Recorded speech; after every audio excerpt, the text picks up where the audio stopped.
क्या नाम है, क्या कहना चाहूँगी? मेरा नाम श्वेता जिंदल है। मैं फ़िकी फ्लो लुधियाना की सीनियर वाइस चेयरपर्सन हूँ। मैडम, आज साइबर एक्सपर्ट आए हुए हैं, यहाँ पे खास नॉलेज दी गई है साइबर के बारे में, कैसा लगा? किस तरह की नॉलेज दी गई? हमें बहुत अवेयरनेस मिली। सारा वर्ल्ड अब डिजिटाइज है। हमारी सारी हम सब नेट बैंकिंग, हमारे पासवर्ड्स, हमारे डेटा, हमारे पैन कार्ड्स, हमारे आधार सब हमारे फ़ोन में होते हैं। सो उन्होंने हमारे को अवेयर किया कि इवन इन फ़ोटोज़, नोट्स, हमें कुछ डेटा अपने फ़ोन में नहीं रखना चाहिए। जो हमारे पासवर्ड्स हैं, लॉगिन्स हैं, वो भी हमारे को 2 स्टेप 3 स्टेप सिक्योरिटी में रखने चाहिए।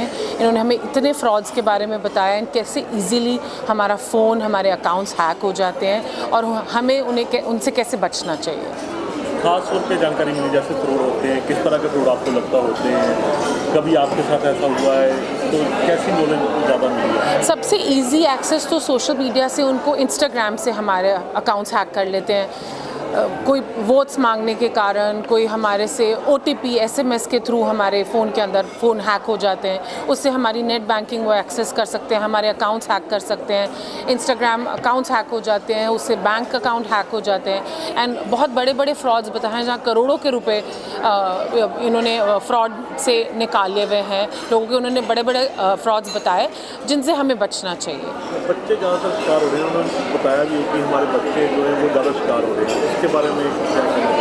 बच्चों को खासकर बताया कि जैसे ये इंस्टाग्राम है वो 13 इयर्स प्लस यूज़ होना चाहिए। जो गेमिंग ऐप्स हैं जैसे PUBG वगैरह, they are all 17 plus 18 plus. उससे छोटे बच्चों को हमें एक्सेस नहीं देना चाहिए, बिकॉज़ इमोशनली ये बच्चों को मैनिपुलेट करते हैं और उनके गेमिंग ऐप्स के थ्रू पैसे निकलवाते हैं बच्चों को, और बच्चे प्रेशराइज़ करते हैं पेरेंट्स को। उसके इन गेमिंग ऐप्स के थ्रू बहुत ईजीली हमारे फ़ोन्स हैक हो जाते हैं। सो वो बिल्कुल बच्चों को डिस्करेज करना चाहिए। ये इन्होंने आज हमें बताया।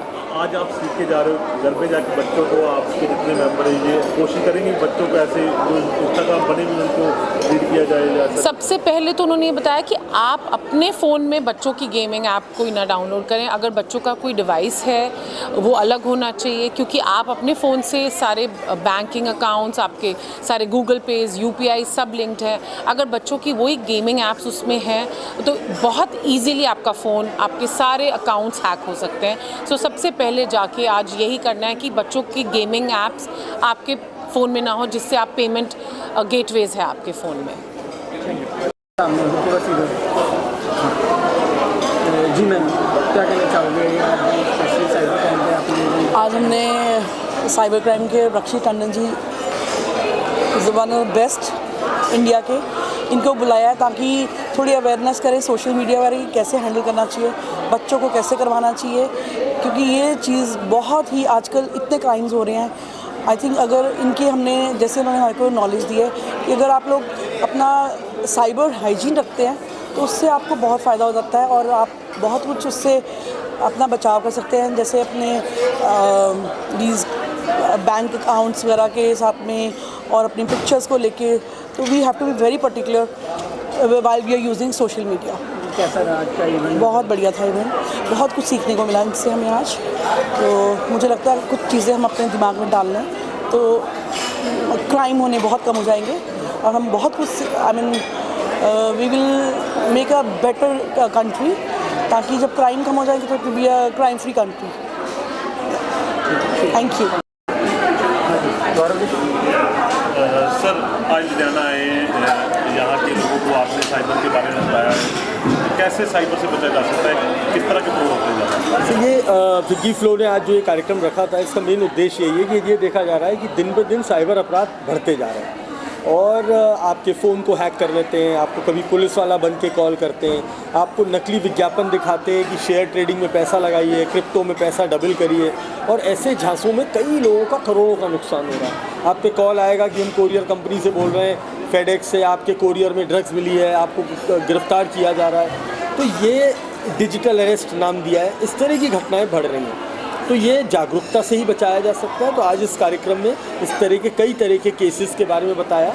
आप अपने फ़ोन को सुरक्षित रखिए, अनजान लिंक पे क्लिक मत करिए, कोई गलत ऐप डाउनलोड मत करिए, क्योंकि आजकल वो फ़ोन का डेटा चुरा लेते हैं, SMS चुरा लेते हैं, OTPs चुरा लेते हैं। और अगर किसी के साथ भी कोई दुर्घटना घटे तो सीधे 1930 पे कॉल करें। और अगर 1930 किसी वजह से नहीं कनेक्ट होता है तो हमारी वेबसाइट है cybercrime.gov.in, उस पर सूचित करें। अगर आपका फ़ोन बंद हो जाता है, सिम काम नहीं करती है, तो फ़ौरन बैंक को सूचित करके खाते को डेबिट फ्रीज़ कराएं और मोबाइल कंपनी से जानकारी हासिल करें कि सिम बंद क्यों हुई है। अगर फ़ोन चोरी होता है तो फ़ौरन सिम री इशू कराइए, sancharsaathi.gov.in पे जाइए और फ़ोन को ब्लॉक कराइए। तो ये सारी जो सुविधाएं भारत सरकार आपको दे रही है ऑनलाइन, इनका फ़ायदा उठाएं और ऐसी किसी भी कॉल या चिट्ठी से ना डरें जिस पे CBI का कोई लोगो लगा है, वो बोल रहा है मैं पुलिस में बोल रहा हूँ, आपके ऊपर केस हो गया है। अगर आपने गलत किया है तो पुलिस आपको घर से ले जाएगी आके, वो आपको फ़ोन पे ना तो धमकी देगी और ना आपसे पैसे मांगेगी और ना आपसे आपका बैंक अकाउंट मांगेगी। तो ये लोगों में जागरूकता होनी चाहिए। तो ऐसा कौन सा केस जो आपने बड़ा हैंडल किया जिसमें लगा मेहनत लगी हो, ऐसा किसी के साथ फ्रॉड हुआ हो? फ्रॉड्स में तो देखिए आज की तारीख में ये फ्रॉड्स इतने ऑर्गेनाइज्ड होते जा रहे हैं कि ये विदेश में बैठ के काम कर रहे हैं, ये गलत नकली नंबरों का इस्तेमाल कर रहे हैं, ये बैंक अकाउंट्स को भी फर्जी क्रिएट कर लेते हैं किसी ना किसी तरीके से। तो इसमें चैलेंजेस तो बहुत आ रहे हैं पुलिस में। अभी हम लोगों ने एक केस किया है जिसके अंदर एक महिला के बहुत सारे पैसे चले गए, करोड़ों रुपए इसी फ्रॉड में, लेकिन चूंकि उन्होंने हमारी पुलिस को 1930 पे सूचित किया तो हमने उन पैसों को फ्रीज़ कर लिया और कोर्ट की मदद से उनके काफ़ी नुकसान की भरपाई हुई और उनका वो पैसा वापस आ गया। आप कई स्टेट की पुलिस के साथ काम कर रहे हैं? मैं एडवाइज़र हूँ साहब, ट्रेनर हूँ। कई राज्य मुझे बुलाते हैं, मैं वहाँ प्रशिक्षण भी देता हूँ और जब कभी भी उन्हें मेरी मदद की ज़रूरत होती है, जो मेरी नॉलेज है उसमें भी मैं काम करता हूँ। मैं CID हरियाणा पुलिस के साथ भी सलाहकार हूँ, कंसल्टेंट हूँ और कई राज्यों और मैं BPRND की तरफ से जो पुलिस की अकेडमीज़ हैं, आपकी पुलिस पंजाब पुलिस की जो फिलौर अकेडमी, वहाँ भी मैंने कई लेक्चर्स लिए हैं। यहाँ लुधियाना में पुलिस कमिश्नरेट में भी मैंने कई सेशंस किए हैं। तो जहाँ राज्य हमें बुलाते हैं हम आते रहते हैं और यहाँ पे तो आप देख ही रहे हैं, साइबर सेल हमारा सराबा नगर में बहुत अच्छा काम कर रहा है, कई केसेस पे काम कर रहे हैं और ये बढ़ रहे हैं। वो अभी आपने सुना होगा, हमारे इंस्पेक्टर साहब आए थे यहाँ कार्यक्रम में, उन्होंने खुद बताया कि पढ़े लिखे लोग ज़्यादा शिकार हो रहे हैं। तो सोशल मीडिया पे नकली विज्ञापनों से बचें। भारत सरकार का एक साइबर दोस्त हैंडल है, उस साइबर दोस्त हैंडल को अगर आप फॉलो करेंगे तो आपको एक लेटेस्ट अपराध के बारे में जागरूकता मिलेगी। बच्चों के बारे में आपने बताया सोशल मीडिया पर उन्होंने बच्चों को सोशल मीडिया से कम अटैच होना चाहिए। बहुत ज़्यादा प्रॉब्लम्स बच्चों के साथ बढ़ रही हैं। एक तो एज अप्रोप्रिएट होना चाहिए, गेमिंग में आदत ना लगे, एडिक्शन ना हो और गेम वो खेलें जो आपकी एज के लिए अप्रोप्रिएट है। हर गेम के नीचे एज लिखी होती है, तो माँ बाप को ये ध्यान देना चाहिए कि जो बच्चा गेम खेल रहा है वो उसकी उम्र के लिए सही है या नहीं, और आधा पौन घंटा मोबाइल को दें, इससे ज़्यादा नहीं।